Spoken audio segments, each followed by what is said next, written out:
تبارك الذي نزل الفرقان على عبده ليكون للعالمين نذيرا. اعوذ باللہ من الشیطان الرجیم. بسم اللہ الرحمن الرحیم. قد افلح المؤمنون الذين هم في صلاتهم خاشعون والذين هم عن اللغو معرضون والذين هم للزكاة فاعلون والذين هم لفروجهم حافظون إلا على أزواجهم أو ما ملكت أيمانهم فإنهم غير ملومين فمن ابتغى وراء ذلك فأولئك هم العادون والذين هم لأماناتهم وعهدهم راعون والذين هم على صلواتهم يحافظون أولئك هم الوارثون الذين يرثون الفردوس هم فيها خالدون. اس سورۃ المبارکہ کا آغاز ایمان والوں کی، فلاح پانے والوں کی کچھ خصوصیات کے بیان سے ہو رہا ہے. فرمایا قد افلح المومنون. افلح یفلح کے معنی ہیں فلاح. کسان کو کہتے ہیں اس لیے کہ وہ زمین کا سینہ چیرتا ہے اور وہاں پر فصل اگاتا ہے اور اس میں سے کام نکالتا ہے اپنا. وہی لفظ ہے جو یہاں استعمال ہو رہا ہے. عام اس کا ترجمہ ہم کامیابی کرتے ہیں، لیکن کامیابی فارسی کا لفظ ہے جس کا مطلب کیا ہے؟ کام نکالنا. قد افلح المومنون، مومن کے کام نکال لے گئے.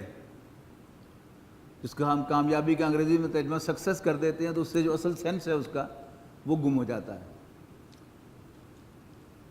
مومن فلاح پا گئے یعنی مومن کامیاب ہو گئے، مومنوں نے اپنا مقصد اچیو کر لیا.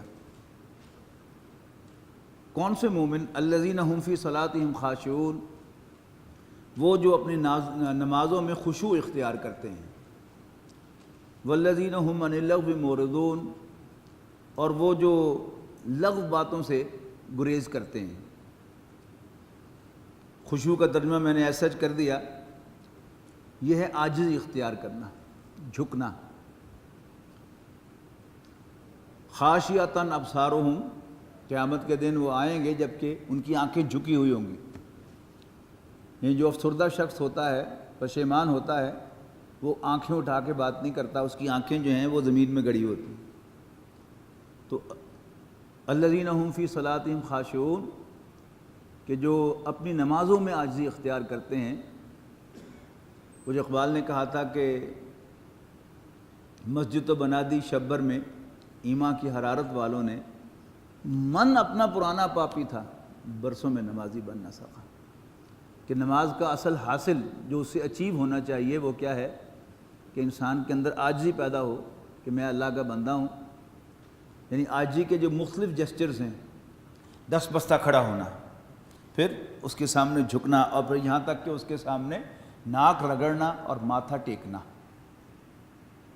لیکن اگر انسان وہ سارے عمل تو کر لے لیکن اس کا دل اکڑا رہے تو پھر نماز کا جو اصل مقصد تھا وہ حاصل نہیں ہوا. لیکن اس کا یہ مطلب نہیں ہے کہ پھر انسان نماز پڑھنا ہی چھوڑ دے. یعنی نماز پڑھنا اللہ تعالیٰ کے حکم کی پیروی ہے، اور پھر اس پیروی کر کے اللہ تعالیٰ سے دعا مانگنا کہ یا اللہ میرے دل کو بھی اپنے سامنے جھکا دے. والذین هم للزکاۃ فاعلون، زکوٰۃ کہتے ہیں پاکیزگی کو، اور مراد اس سے ہے تزکیہ نفس. اور وہ زکوٰۃ کا فعل کرتے رہتے ہیں. اور اصطلاحاً زکوٰۃ کیا ہے؟ زکوٰۃ دینا یعنی اپنا مال خرچ کرنا تزکیہ نفس کے لیے. والذین هم لفروجہم حافظون، اور وہ اپنی شرمگاہوں کی حفاظت کرتے ہیں. شرمگاہوں کی حفاظت جو ہے یہ بہت اہم پہلو ہے انسان کے کیریکٹر کا. فرج جو ہے عربی زبان میں بنیادی طور پر کہتے ہیں کسی دراڑ کو، کسی ویک پوائنٹ کو. کسی بلڈنگ میں جہاں کوئی دراڑ ہو، کوئی رخنا ہو، تو وہ اس کا ویک پوائنٹ ہے. سب کم سے کم کیا ہوگا کہ اس میں سے دھول بھی آئے گی اور بارش کا پانی بھی اس میں سے لیک کر کے اندر آئے گا, اور پھر جہاں ویک پوائنٹ ہوتا ہے وہیں سے پھر عمارت ڈیمالش ہونا شروع ہوتی ہے. تو عربی زبان میں انسان کی شرمگاہ کو فرض کیا گیا ہے کہ یہ انسان کا ویک پوائنٹ ہے, اور اگر ویک پوائنٹ کو واچ نہ کیا جائے اور اس پر پہرا نہ لگایا جائے تو پھر خطرہ ہوتا ہے کہ وہ ویک پوائنٹ انسان کو لے بیٹھتا ہے. بالکل یہی معاملہ انسان کے شرمگاہ کا ہے کہ اگر اس کی غیر معمولی حفاظت نہ کی جائے, اور وہ جو ہم سورہ بنی اسرائیل میں پڑھ کے آئے ہیں, بھلا تقربوا الزنا انہ کان فاحشۃ وساء سبیلا, کہ زنا کے تو قریب بھی نہ جاؤ, اس لیے کہ وہ بے حیائی ہے اور برا راستہ ہے. تو اس کو غیر معمولی واچ کرنا, اور میں نے عرض کیا تھا کہ کسی اور معاملے میں انسان ایک بات طے کر لے بس, تو امکان ہے کہ اس پر قائم رہے.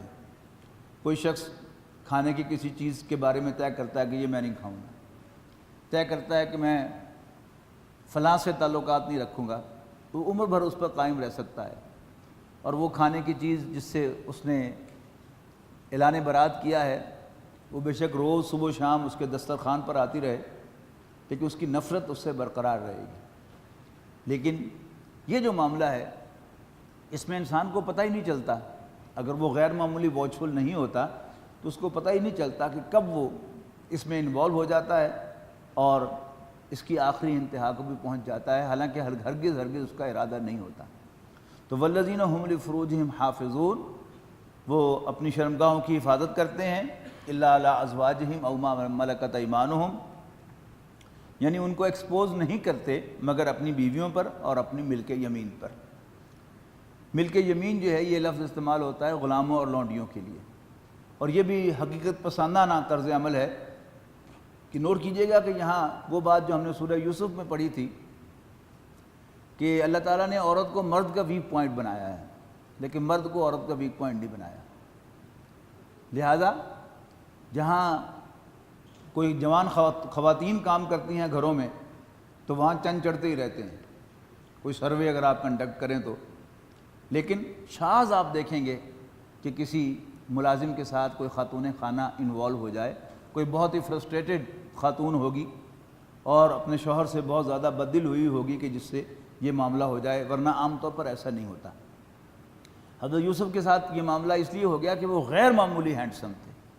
ہاں, غیر معمولی ہینڈسم جو ہے وہ عورت کا ویک پوائنٹ ہو سکتی ہے, لیکن مطلقاً مرد جو ہے وہ عورت کا ویک پوائنٹ نہیں ہے, جبکہ عورت مطلقاً مرد کا ویک پوائنٹ ہے کہ کسی بھی شکل میں ہو, اگر وہ کلوز کانٹیکٹ میں رہے گی اس کے محرموں کے علاوہ تو مرد کا اس پر دل آئے گا اور کچھ نہ کچھ اس کا نتیجہ نکلے گا.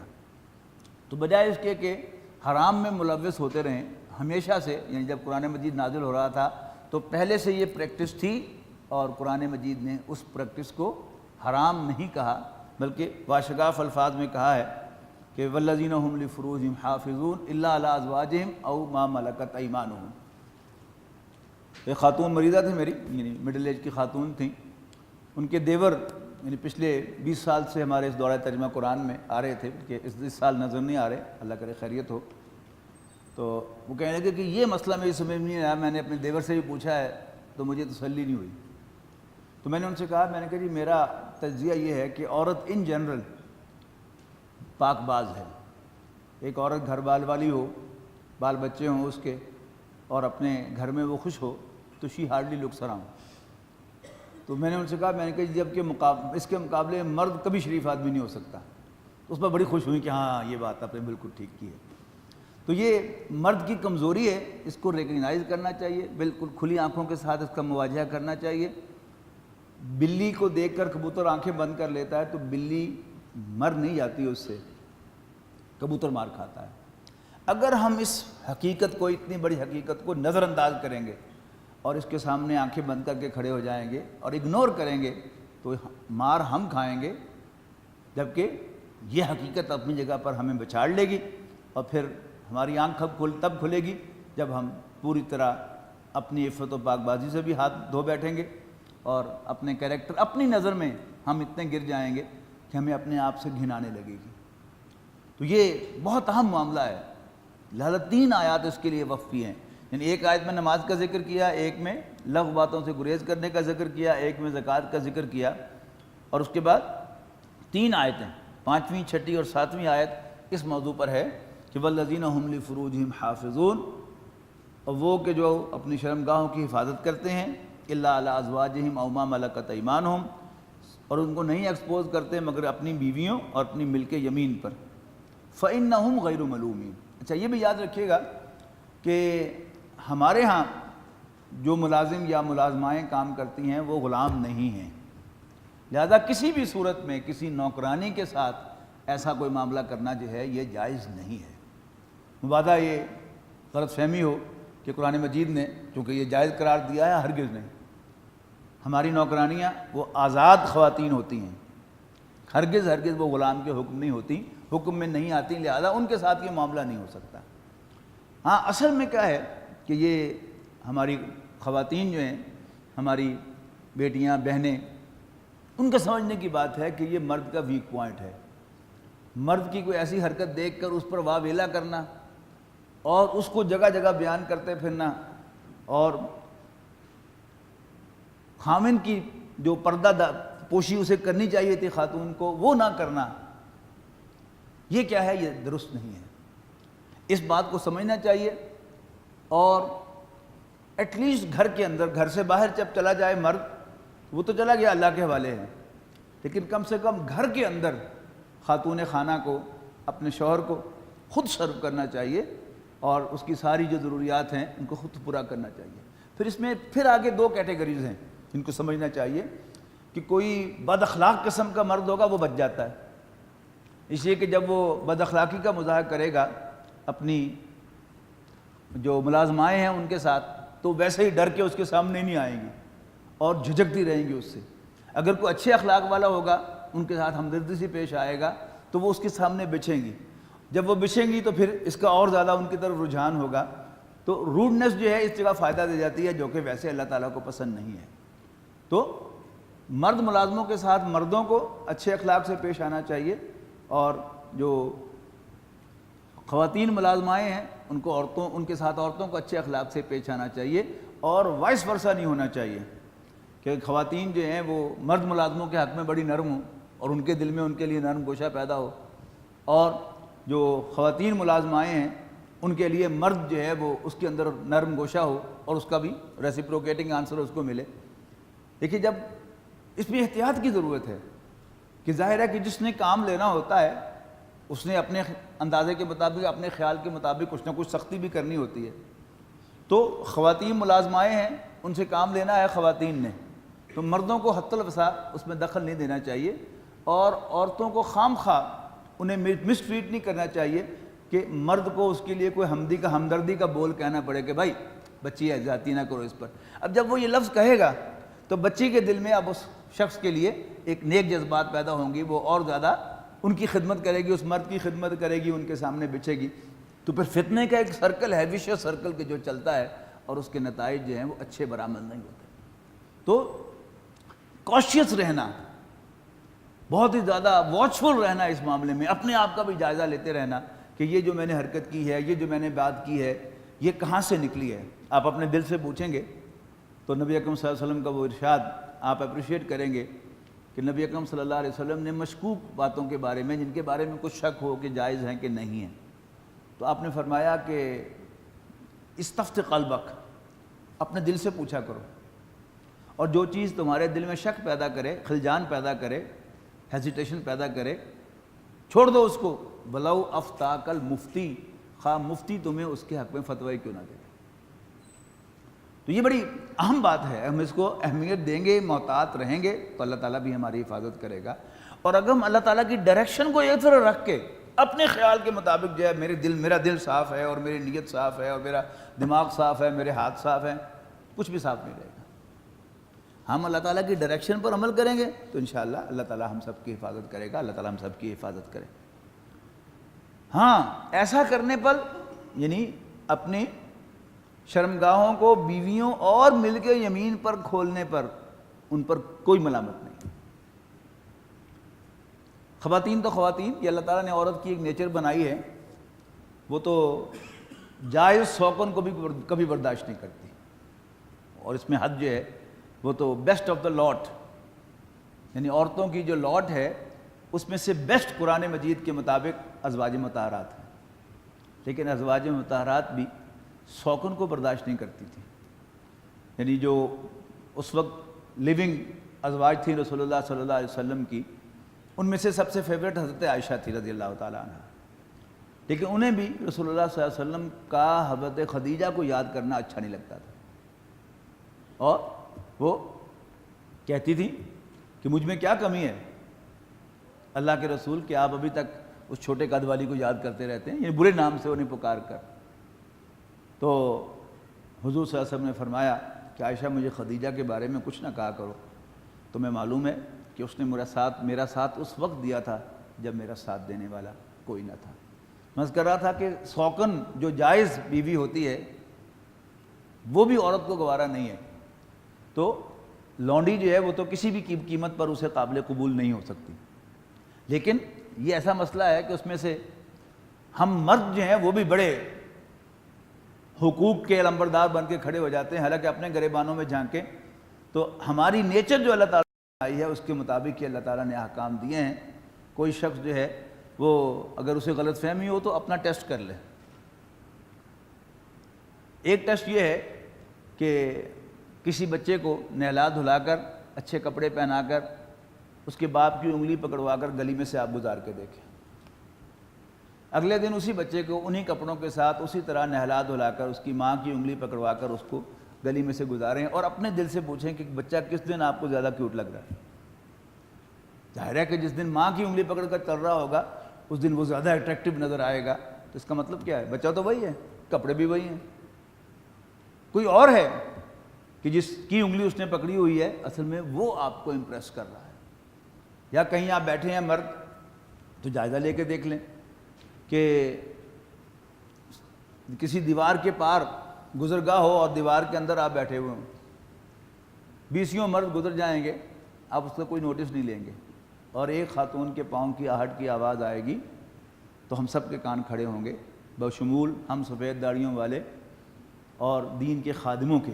یہ اتنی بڑی حقیقت ہے، اگر ہم اس حقیقت کو نہیں پہچانیں گے تو نقصان ہمارا ہوگا، نہ ہم اللہ تعالیٰ کا کچھ بگاڑیں گے اور نہ ہی اللہ تعالیٰ کے رسول صلی اللہ علیہ وسلم کا۔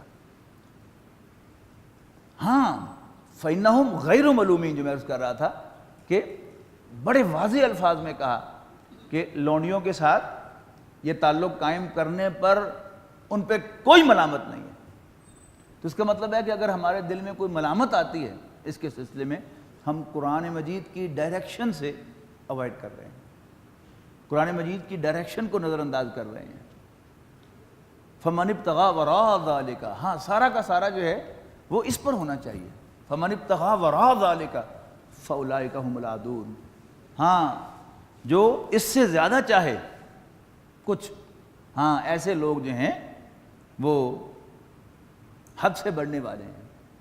اور یہ تو عام معاملہ ہے کہ کوئی شخص آؤٹ آف ویڈ لاگ کوئی کھاتا رہے تو اس پر کوئی پریشانی نہیں ہوتی انہیں، اور کوئی اللہ کا بندہ حقیقت پسندی کا مظاہرہ کرتے ہوئے دوسری شادی کر لے، ہو پورے خاندان میں، پورے محلے میں، پورے معاشرے میں ایک طوفان برپا ہو جاتا ہے۔ یعنی وہ ملامت زیادہ بن جاتا ہے جو نکاح کرتا ہے، جائز راستہ اختیار کرتا ہے، اور جو حرام کھاتا ہے، حرام خوری کرتا ہے، حرام کا راستہ جو ہے وہ اپنے لیے کھولتا ہے، اس پر ہمیں کوئی تشویش نہیں ہوتی۔ عورتوں کو بھی کوئی تشویش نہیں ہوتی، مردوں کو بھی کوئی تشویش نہیں ہوتی، رشتہ داروں کو بھی کوئی تکلیف نہیں ہوتی، عزیز و اقارب دوستوں کو بھی کوئی تکلیف نہیں ہوتی۔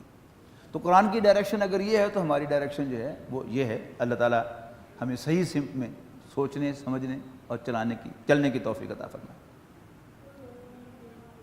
والذین هم لأماناتهم وعہدہم راعون، یعنی لوگوں کے ساتھ جو انسان کا لین دین ہے اس میں امانت داری اور عہد کی پاسداری، یہ بڑے بنیادی دو چیزیں ہیں۔ تو فرمایا اور وہ لوگ جو اپنی امانتوں اور اپنے وعدوں کا پاس کرنے والے ہیں، والذین هم علی صلواتہم یحافظون، اور وہ اپنی نمازوں کی حفاظت کرنے والے ہیں۔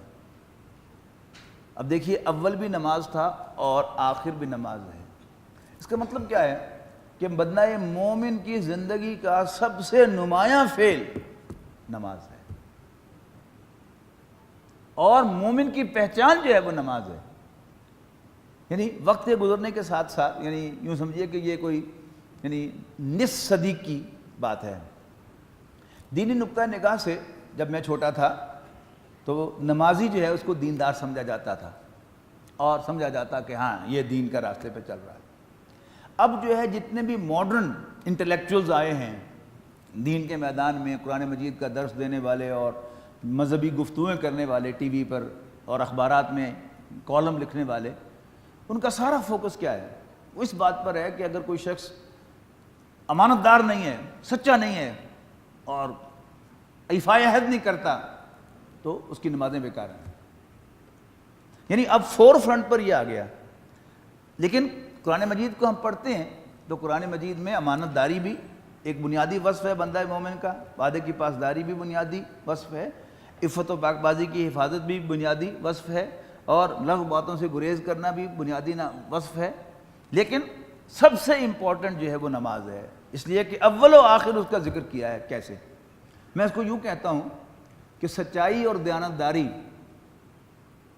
مومن کے اوصاف ہیں، لیکن نماز بندہ مومن کی پہچان ہے۔ اگر آپ کسی غیر مسلم معاشرے میں رہتے ہوں، آپ فرض کیجئے یورپ میں چلے جاتے ہیں، آسٹریلیا میں چلے جاتے ہیں، امریکہ میں چلے جاتے ہیں، آپ کے فیچرز بتائیں گے کہ آپ یہ ساؤتھ ایشیا کے رہنے والے ہیں، انڈیا، پاکستان، بنگلہ دیش، بھوٹان، یہ فیچرز ایک جیسے ہیں۔ جو ایسٹ کی طرف جائیں گے تو رنگ ذرا پکا ہوتا چلا جائے گا، جو آپ ویسٹ کی طرف بڑھیں گے تو ذرا کمپلیکشن فیئر ہوتی چلی جائے گی، لیکن فیچرز جو ہیں یہ سارے کے سارے سیم ہیں آلموسٹ۔ لیکن اگر آپ نے داڑھی رکھی ہوئی ہے اور مونچھیں تراشی ہوئی ہیں تو پہلی علامت یہ ہوگی کہ مسلمان ہے۔ پھر اگر وہاں کوئی نزدیک مسجد ہے اور اس میں آپ پانچ وقت جو ہے وہ جا کر نماز پڑھتے ہیں، گھر میں نہیں پڑھتے، 5 وقت وہاں جا کے نماز پڑھتے ہیں، تو اس پورے علاقے کو آپ کے اسلام کے بارے میں کوئی شک نہیں ہوگا۔ Everybody will be sure you are a Muslim, ہوگا کہ نہیں ایسے؟ تو نماز جو ہے یہ بندہ مومن کی پہچان ہے، اور سچائی، دیانتداری یہ کیا ہے؟ مومن کے اوصاف میں سے ہیں۔ سچا اور دیانتدار کوئی ہندو، عیسائی یا یہودی بھی ہو سکتا ہے، لیکن مونچھوں کو تراش کر داڑھی وہ نہیں رکھے گا، اور 5 وقت نماز مسجد میں جا کر وہ نہیں پڑھے گا۔ تو جو ساری ویلیوز بدل رہی ہیں، ہماری ڈائریکشن بدل رہی ہے، ان میں سے یہ بھی ایک نوٹ کرنے کی چیز ہے۔